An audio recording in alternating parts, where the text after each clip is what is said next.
11월의 끝자락을 지나며 며칠 눈송이도 비처럼 내리고 바람도 거세게 불었지요. 절기상으로 소설을 지나며 손돌바람이 불었답니다. 손돌바람의 설화처럼 눈물처럼 눈이 빛날렸고 바람이 거칠게 불어 첫 추위가 찾아왔습니다. 손돌바람의 설화는 몽골군의 침입으로 강화도로 피난길에 올랐던 고려왕이 안전하게 갈 수 있는 백기를 위해 노를 저었던 손돌을 의심한 왕은 그를 참수하여 죽였습니다. 죽기 전 사공손돌은 바가지를 하나 물에 띄우고 그 바가지를 따라갈 것을 간언하며 참수되어 죽었고, 고려왕의 일행은 험한 물살에 그가 일러준 대로 하여서 살아나게 된 것입니다. 그 후 이맘때가 되면 음력 10월 20일쯤 오는 그 추위를 억울하게 죽은 손돌의 원혼이 바람과 추위를 몰고 온다고 하여 손돌바람과 손돌추위라 한답니다.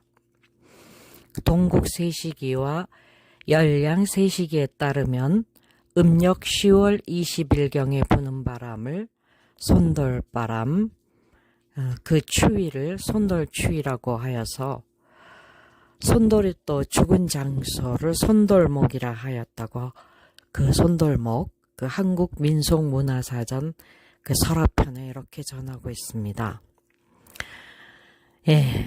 이 산속에도 손돌바람이 불어와 손돌의 원혼을 그 억울함을 넘어선 슬픈 죽음을 애틋이 여기며 잠시 관조해 봅니다.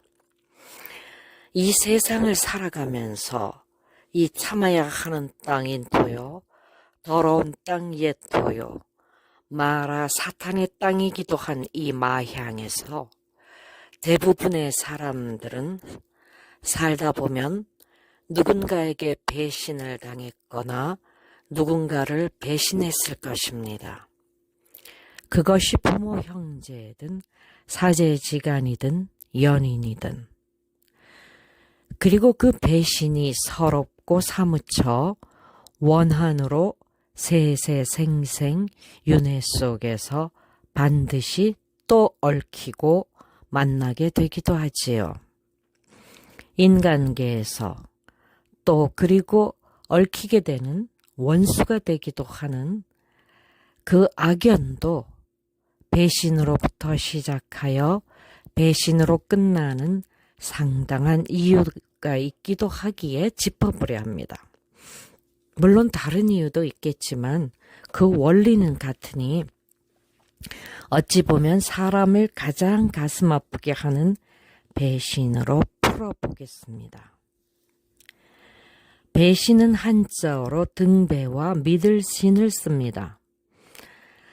느닷없이 믿음의 등을 보이는 행위와 마주할 때 그 믿음이 도타웠던 이들에게는 살고 싶지 않을 만큼, 죽음을 떠올릴 만큼 충격을 받기도 합니다.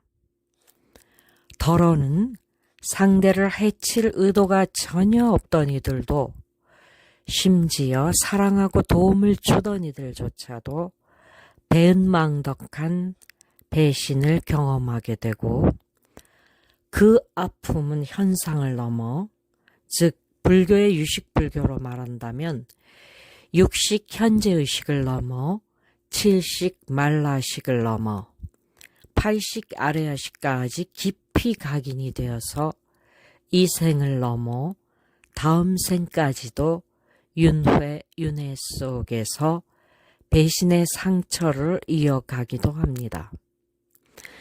이번 생에서 정당한 이유 없이 누군가를 배신했다면 그 과보가 반드시 있다는 것을 기억하십시오.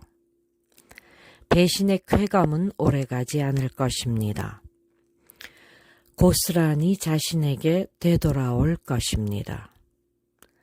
뿌린 대로 거두는 우리가 살고 있는 이 세상은 여전히 인과응보가 적용되는 세계이기 때문입니다. 이번 생에서도 숱한 이들의 삶의 모습을 관찰하며 또한 전생을 풀다 보니 이 인간계에 윤회하는 이들이 사람과 사람으로 만나 온갖 형태의 관계가 이루어지는데 그 속에서도 배신은 있어 왔고 참에 회개하지 않는다면 세세생생 배신에 대한 죄가를 치르며 살아가야 할 것입니다. 누군가를 배신하여 느꼈던 강렬하지만 짧은 헛된 쾌감도 곧 사라지고 상대가 나를 해치지 않았음에도 자신의 사특한 이유로 배신을 했다면 그리고 그 배신당한 이가 여전히 올바르게 잘 살아가던 사람이라면 더욱 그러할 것입니다. 누군가는 죽을 만치 괴로움도 겪게 될 것입니다. 창조주 하느님, 법신불 하느님의 공의가 존재하시기에 시기, 질투와 이기심, 교만, 오만, 심지어 사리를 품는 그런 악의를 낱낱이 갚으실 것이기 때문입니다. 자신이 믿던 안 믿던 자신이 행한 악행은 그대로 자신에게 돌아오며 그 죄값을 톡톡히 치르게 될 것입니다. 스스로 이 인과의 세계 속에 윤회의 원리가 적용되고 자신이 행한 그대로 선이든 악이든 고스란히 자기 자신에게 돌아올 것이기 때문입니다. 대부분은 이 한 생에 자신이 저지른 악행의 과보를 반드시 낱낱이 받습니다. 혹여 이 생에 다 받지 않는다고 오만하여 악에 악을 쌓는다면 더 큰 과보가 반드시 기다리고 있을 것입니다. 죄는 지을수록 무지가 강해지고 양심의 가책은 사라지고 악을 짓는 일에 더욱 대담해지는 모습을 볼 수 있습니다. 헛가다 TV에서 연쇄살인범의 당당하기만 한 모습에서 어이없어 황당하기도 하지만 아무렇지도 않게 쾌감으로 살인이라는 악의 악을 쌓는 그 악행 속엔 이미 인간의 수준을 벗어난 그러한 소름 돋는 악의 모습을 보기도 합니다. 이러한 경우가 아닐지라도 매일 매 순간 평상적으로 살아가는 이들의 삶에서도 부딪히는 시련 속에서 악인과의 만남으로 괴롭힘을 받기도 할 때 순간 솟아오르는 사리를 느끼기도 합니다. 그러나 수행을 잘하는 이라면 고통스러운 이 순간을 넘어서 평온함을 되찾을 수 있습니다. 물론 쉽지 않은 어려운 일입니다. 그래서 함께 풀어보고자 합니다. 이 세상은 여전히 악인과 혼재되어 살아가고 있으니까요. 나 역시 악인들을 다양하게 겪어왔습니다. 젊은 시절 악인의 교활함과 사특함으로 소름이 돋았고 그럼에도 겪을 만큼 겪고 13년 만에야 끝이 난 경우도 있습니다. 그 악에 악으로 대항하진 않았지만 몹시 힘이 들었고 슬퍼지기까지 할 정도로 소름 돋는 날들을 보냈습니다. 너무도 힘들게 용서를 해도 악인은 다시 아무렇지도 않게 악을 저질러 상처에 상처를 더하는 그런 아픈 날들이 지나고 세월이 상당 흘렀지만 자신의 희생과 인고 속에서도 무관하다는 듯 아기는 여전히 악하다는 것을, 그렇게 변하지 않는 악인도 있다는 걸 알게 되었습니다. 어느 순간 끊임없이 자신을 괴롭히는 악인 때문에 울부짖고 괴로워함이 그 번뇌가 어리석다는 걸 깨달았고 더 이상 그 악인의 악에 짓눌려 놀아나지 않게 된 것입니다. 올바른 수행은, 그 기도는 자신을 잘 지켜주었고 시련 속에서도 꿋꿋이 헤쳐나갈 용기와 지혜를 주었습니다. 이 과정은, 상황은 변하지 않았지만 이러한 과정들은 상황은 변하지 않았다는 거예요. 그렇지만 속에서부터 내가 그 악인과 섞여 휘말리지 않게 되면서 아뢰야식, 즉 알라야 비스나나까지 상처로 남을 원한을 쌓지 않았고 바람처럼 스쳐 지나도록 한 것입니다.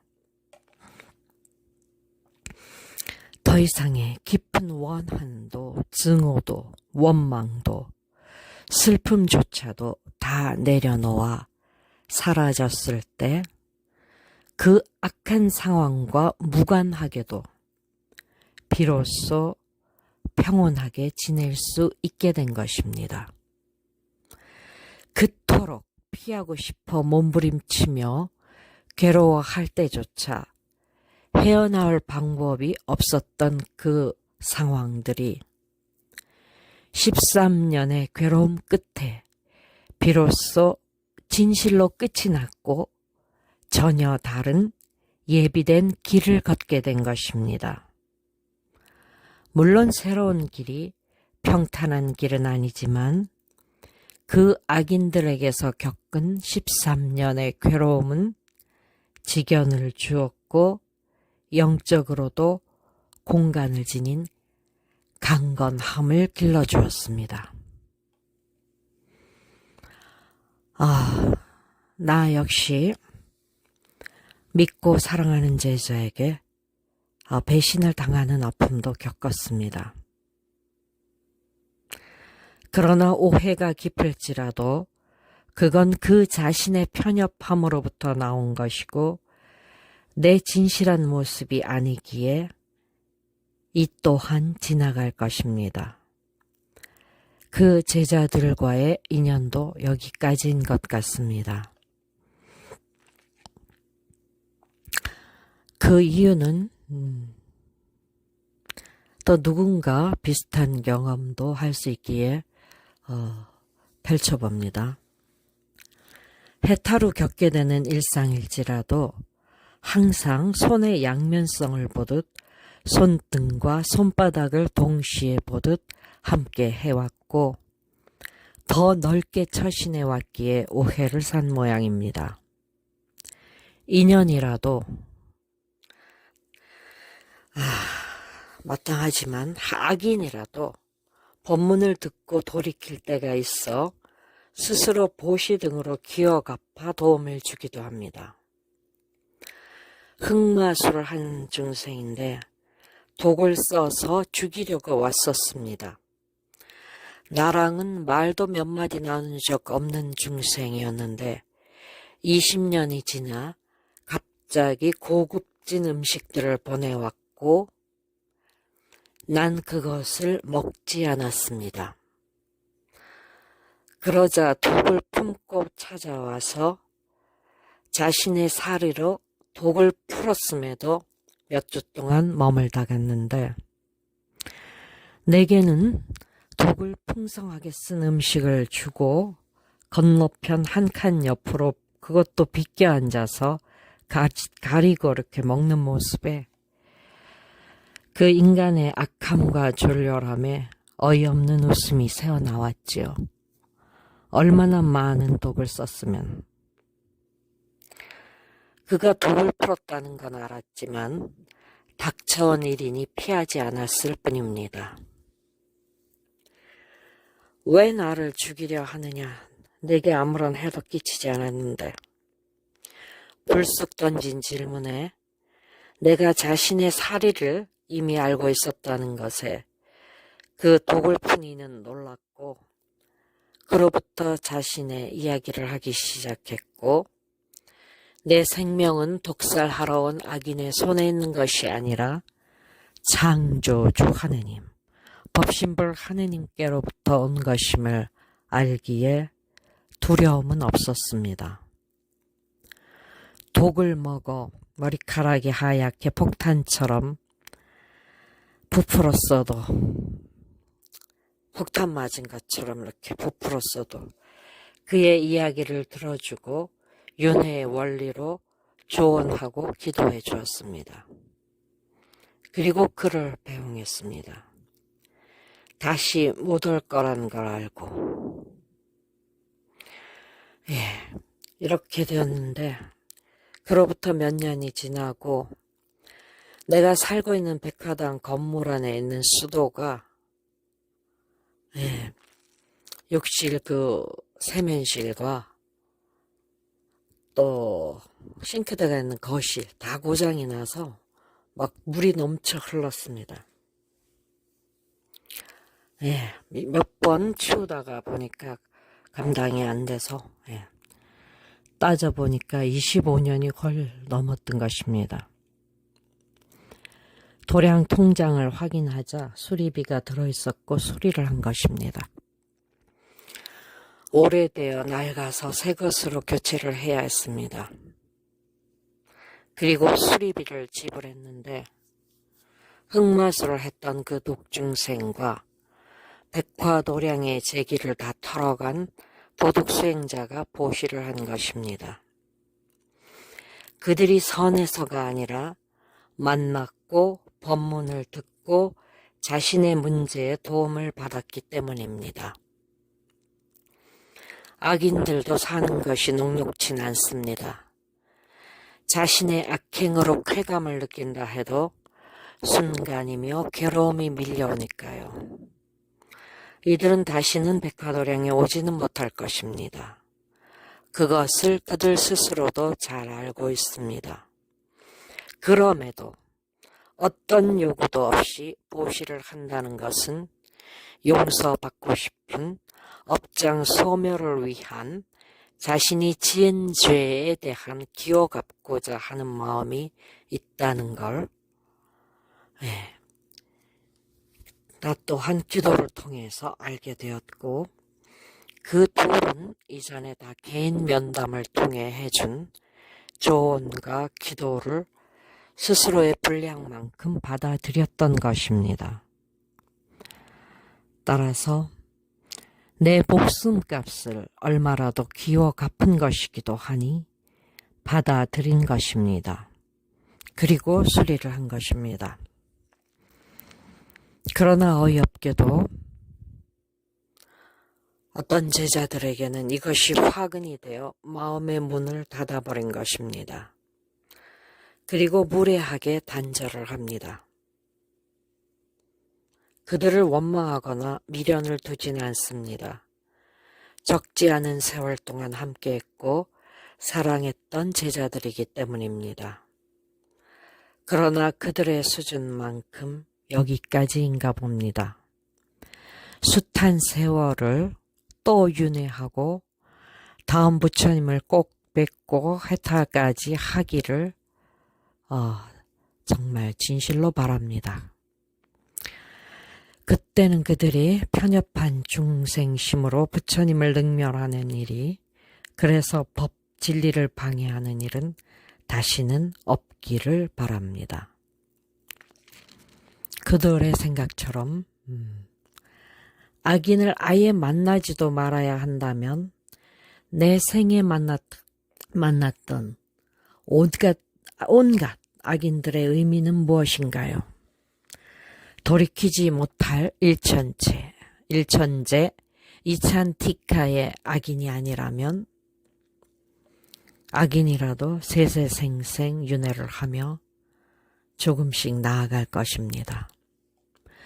무지의 극인 일천제, 이찬티카가 있는데 일천제 중생은 올바른 법을 믿지 않고 깨달음을 구하지 않기에 성불의 소질이나 연이 결여된 자로 불교의 그런 정법을 회방하고 구원될 희망이 없는 자로서 또한 선근이 단절되어서 아무리 수행을 해도 깨달을 수 없는 자로 구제불능인 자를 이름인데, 이런 일천제가 아니라면 누구나 자신의 시간과 노력에 따라 성찰과 참회와 회개로 나아가게 될 것입니다. 지속되는 악인의 괴롭힘으로 사는 것이 죽는 것보다 못하다고 자살을 꿈꾸는 어리석음도 피할 수 없는 고통을 다시 반복하여 가중시키는 무지입니다.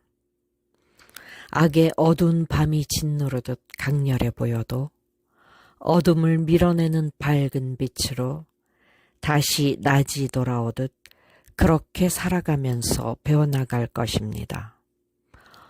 오늘 하루를, 또 이 생을, 그리고 내 생을 여전히 살아가야 할 것이기 때문입니다.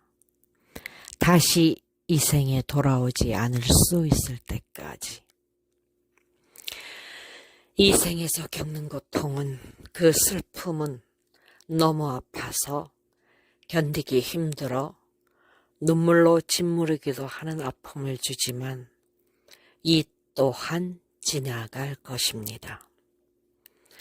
칼에 베인 듯, 불에 데인 듯 선지피가 뚝뚝 흐르는 것 같은 고통이 여전하거늘 어찌 잊을 수 있느냐고 한 맺힌 시퍼렇게 날이 선 말들을 쏟아낸다 해도 그 상처를 스스로 후벼 파지 말고 내려놓는다면 비로소 치유가 시작될 것입니다.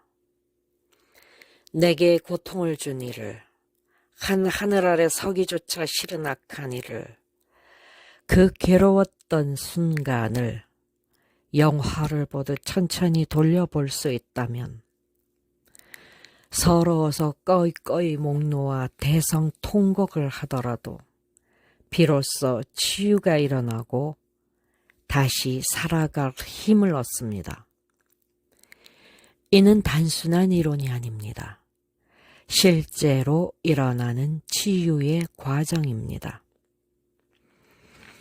난 젊은 시절 대학 졸업과 동시에 외국으로 유학을 떠났고 7년간 머무르면서 성령 봉사자로도 활동하며 숱한 사람들을 만났습니다. 부귀 빈천의 사람들을 만나며 성령의 은사로 온갖 사연을 지닌 아픔을 만나게 되었습니다.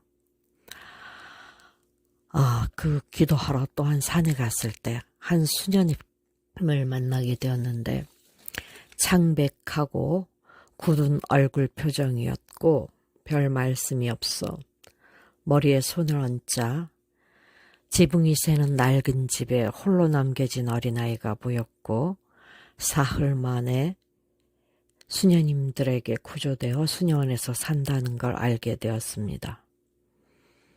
성령께서 환시로 보여주신 것입니다. 그리고 수녀로서 행복하지 않다는 걸, 아니 수녀님이 되기 싫지만 말도 못 꺼내고 힘겹게 산다는 걸 알았습니다. 내가 본대로 말을 하자 수녀님은 깜짝 놀라며 지금까지 누구에게도 말하지 않았다며 자신의 인생 스토리를 짤막하게 말해주었습니다. 수녀원을 나와 수녀로 살지 않더라도 그것이 죄가 되지 않음을 말해주었습니다. 너무 어린 나이 때 수녀원으로 들어가 살았기에 수녀가 되었지만 그에게는 그 삶이 힘들기만 했던 모양입니다. 그리고 몇 달 후 다시 기도회에서 유난히 머리가 짧고 볼이 붉은 수줍어하지만 잘 웃는 여자를 만났는데 내게로 달려와 손을 덥석 잡으며 인사를 하는 것입니다. 빨리 못 알아봤는데 바로 그 창백하고 굳은 얼굴의 수녀님이었던 것입니다. 수녀복 대신 시골풍의 원피스를 입고 있었는데 바로 미소가 나올 만큼 잘 어울리고 귀여웠습니다. 흔한 일은 아니지만 신부님, 수녀님들을, 그러한 수도자들을 경건하게 바라보던 터라 환속한 수녀님이 더 건강하고 행복해 보여 의외였습니다. 그로 인해 지견이 생겼지요. 사람은 나름 자신이 선택한 길을 간다는 것에 또한 의미가 있다는 것을 또 배워나가야 할 테니까요. 그 후 전생을 보기 시작하면서 윤회의 원리를 알게 되어 더 분명하게 깨달아 알게 된 것입니다. 젊은 시절 섬세하고 감성이 풍부한 다혈질이기도 했던 나는 상처도 심히 잘 받았고 다른 이들의 상처에도 잘 공감하고 아파하는 탓에 영적 치유를 위한 은사가 내 안에서 빛을 발했던 것 같습니다. 그렇게 내 안의 상처뿐 아니라 다른 이들의 상처를 만나고 공감하고 치유하는 날들을 보내게 되었지요. 그러나 그럼에도 여전히 괴로움은 있었습니다. 순수한 마음으로 성령의 도우심으로 그 도구로 사용되길 바라며 열심히 일했지만 여전히 시기 질투와 괴롭힘은 멈추지 않았습니다. 세속적인 대가를 바라는 것이 아니었기에 묵묵히 견뎌내며 임했습니다. 7년의 기간 동안 부귀 빈천에 온갖 다양한 사람들을 만나도록 안배가 되었던 것입니다. 그리고 그 숱한 아픔들을 눈물로 공감하며 10개 남아있던 편견조차 버렸습니다.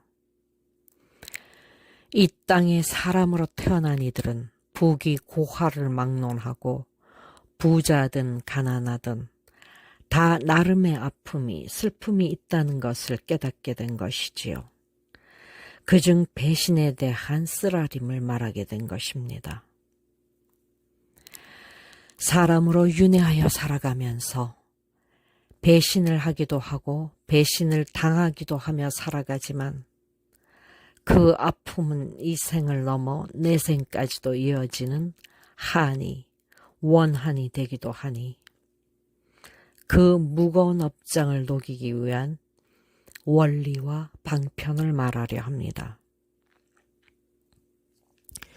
물론 자신이 배신을 했다면 성찰을 통해 참회 회개를 하면 좋겠지만 불행히도 자신을 합리화하고 상대방에게 죄를 뒤집어 씌우는 치졸함이 얼마나 숱한 생에서 배신을 당하는 아픔으로 갚아야 할지를 기억하십시오. 자신이 배신을 당해 너무 슬프고 아프다면, 그래서 자살까지 생각해 봤다면 그 또한 무지임을 깨달아야 합니다. 그렇지 못하다면 배신의 아픔은 다시 내 생으로도 또다시 연결되어질 것입니다. 극복할 때까지. 그 고통이 너무도 생생하고 아프다면 성찰을 통해 되돌이키고 영화를 보듯 지켜보면서 비록 울고 웃고 괴로워할 수도 있겠지만 어느덧 영화가 끝나고 그토록 리얼했던 영사막은 텅 빈 공간이 되어 있다는 것을, 그리고 그 영사막에는 또 다른 영화가 상영될 거란 걸 안다면 지금의 이 고통도 영사막에 비춰진 한 편의 영화처럼 얇은 필름에 남겨진 환영이란 걸 안다면 깊은 무게를 두지 않을 것이고 그저 지나가도록 지켜볼 것입니다. 집착이 비로소 사라지고 리얼하던 괴로움도 사라질 것입니다. 죄의 용서, 업장 소멸이 이루어지는 것입니다. 한여름밤의 꿈처럼 덧없이 깨어나지만 이 또한 이 세상에 나게 된 원인을 생로병사의 사고로부터 죽음에 이르기까지 무명이 인가가 되어 근원의 빛을 가리워 무명의 뿌리인 애욕과 번뇌에 짓눌려 지혜 광명을 잃어버렸기에 괴로움은 그 고는 그림자처럼 깃들어 있는 것입니다. 이러한 생사 인연의 고리를 통찰하신 석가부처님께서 12연기, 12인연법으로 구분하여 가르치셨습니다. 우리도 여러 번 했었죠. 오늘은 여기까지 하겠습니다. 자신의 모습으로 아름답게 피어나길 바랍니다. 창조주 하느님, 법신불 하느님께서 그로부터 오는 지혜로 이끄시고 가피와 축복으로 채워주시길 바랍니다. 나무 창조주 하느님, 나무 법신불 하느님 귀의합니다. 아멘. 옴, 아, 훔.